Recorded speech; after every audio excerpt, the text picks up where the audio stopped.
सिद्धि की शादी के बाद वो ससुराल चली जाती है। पीछे रह जाती है भाभी रानी। सिद्धि के ससुराल जाते ही भाभी कहती है, अरे वाह जी वाह, सारे कपड़े मेरे। हाय रे पैंट, अरे वाह वाह, मजा आ जाएगा। अरे ये सिद्धि की अलमारी के सामने खड़े होकर क्या बड़बड़ा रही है? जाकर देख मेहमानों को विदाई की मिठाई मिली कि नहीं। अब हाँ माँ जी, क्यों नहीं, लेकिन पहले कपड़े तो बदल लूं। अब रानी आ जाती है सिद्धि के उन कपड़ों में जो वो ससुराल जाने से पहले घर छोड़ जाती है। अरे रानी, कुछ दिन रुक जाती। अरे ये तो सिद्धि बिटिया को मैंने ही दिया था, बड़ा ही फबता था उस पर, तुझ पर तो कुछ खास नहीं लग रहा। अब वो ना मेरे सारे कपड़े गीले थे तो सोचा पहन लूं। वैसे भी सिद्धि को कौन सा भी पुराने आउटडेटेड कपड़ों को पहनना है। वैसे भी ये सूट तो मैंने तभी पहना था, वैसे खास है भी नहीं ये। हाँ ठीक है, लेकिन ना मेरी सिद्धि पर तो जमता था। सारे मेहमान चले जाते हैं और सिद्धि ससुराल से मायके पहली बार आती है। अपना घर, अपना कमरा, अपनी अलमारी। ये बोलकर जैसे ही सिद्धि अलमारी खोलती है तो सामने उसके कपड़ों की जगह कुछ और ही रखा होता है। माँ, जरा कमरे में तो आना। सास और रानी वहां पहुंच जाते हैं। रानी ने पहनी होती है सिद्धि की जींस और टी शर्ट।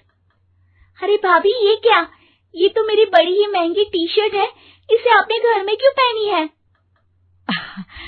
अरे बहुत मिलती है दीदी ये चौक की मार्केट में, 150 में।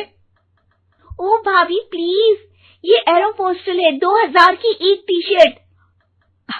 ओहो, 2000 में तो दीदी 4 साड़ी आ जाए। अब क्या बोलूं? भाभी, ये मेरी अलमारी में छोटू के कपड़े, तो मेरे कपड़े कहाँ हैं? मेरी अलमारी में?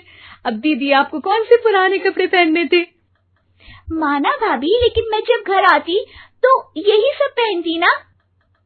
अरे तुम तो बड़ी कंजूस हो दीदी। खैर, वक्त आता है जब सिद्धि ससुराल के लिए रवाना हो रही होती है।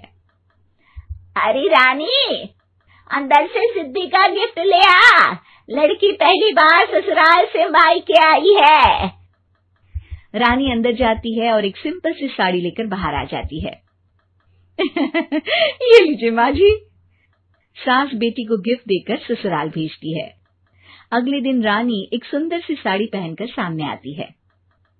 अरे रानी, ये तो वो साड़ी है जो मैंने सिद्धि को देने के लिए दी थी जब वो ससुराल ले जाती, लेकिन ये तूने कैसे पहन ली?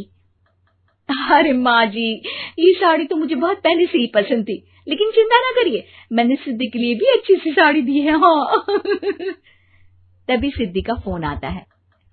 क्या माँ, कुछ अच्छा तो दिया होता ससुराल ले जाने के लिए। अरे पहले दिखा दिया होता। यूं चमकते हुए पैकेट में नौकरानी वाली साड़ी मत दिया करो माँ। अरे बेटे, वो तेरी भाभी ने ना गलती से उससे पैकेट बदल गया। हाँ, मैं कल ही तेरे भाई के हाथ से तेरा वाला पैकेट भेज दूंगी। अरे रहने दो माँ, आई एम श्योर भाभी ने अभी वही साड़ी पहनी होगी जो तुमने मेरे लिए रखी थी। तुम तो समझ नहीं पाई उनको। खैर छोड़ो, मैं ज्यादा बोलती अच्छी नहीं लगती, रहने दो, आपको उन्हीं के साथ रहना है, फिर बात करेंगे। सास को रानी पर गुस्सा आ जाता है। वो उसके कमरे में जाती है जहाँ वो शादी का एल्बम देख रही होती है। रानी, मार्केट जाकर एक ऐसी ही साड़ी लेकर आ, कल प्रतीक जाकर सिद्धि के घर दे आएगा। अरे क्यों माँ जी, कितनी साड़ी देनी है दीदी को? यहाँ कोई सेल लगी है क्या? अरे चुप कर, मेरे बेटी के हिस्से की साड़ी खुद पहन ली, अब ज्यादा ज्ञान बांट रही है। एक दिन सिद्धि का फोन आता है। माँ, मेरी सास ने आप सबको खाने पर बुलाया है। सारे लोग सिद्धि के ससुराल पहुंचते हैं। खाना खाकर वो लोग निकल रहे होते हैं कि सिद्धि की सास सभी को गिफ्ट देती है। अरे बहन जी, बेटी के घर का खाना खा लिया, यही बहुत है जो आप ऊपर से गिफ्ट भी दे रही है। अरे बहन जी, आप भी कहाँ इन बातों पर विश्वास कर रही हैं। सास सभी को गिफ्ट देती है, लेकिन रानी को जो साड़ी देती है वो अजीब सी हरे रंग की लाल रंग के बड़ी छाप वाली होती है। अरे छी, ये कौन पहनेगा? सासू माँ को तो जरी वाली इतनी सुंदर, और मेरे लिए ये नौकरानी वाली।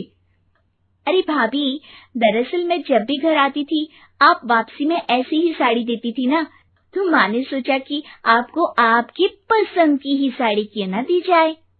बेचारी रानी, बोलती भी तो क्या। सिद्धि और सास रानी का चेहरा देखकर हंसने लगती है, तो रानी समझ जाती है कि अपने ही बिछाए जाल में वो फंस चुकी है।